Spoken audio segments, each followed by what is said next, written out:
केते नेले धनश्री। भारतीय क्रिकेट दलर खेलाड़ी युजवेंद्र चहल एवं पत्नी धनश्री वर्मा छाड़पत्र मामला एवं गणमाध्यम बेस चर्चार रही। तेबे कहुच्छी कि भरण पोषण पर चहल धनश्री को 60 कोटी टंका देइछंती। धनश्री कौन 60 कोटी देले कि चहल जानतु प्रकृत सत आज्ञा हाँ।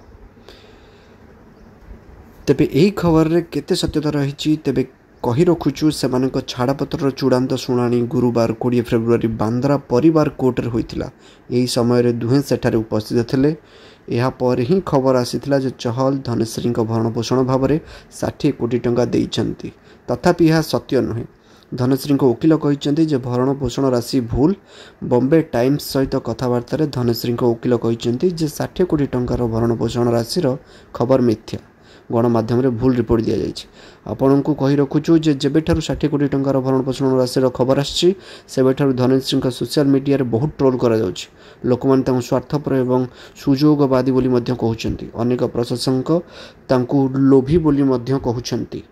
तथापि तांकु वकिल एही खबर को भित्तिहीन एवं मिथ्या बोली कहिछन्ति एवं गणमाध्यम प्रथमे एक तथ्य जांच करी रखिबा उचित कि ए कथा सत्य या मिथ्या।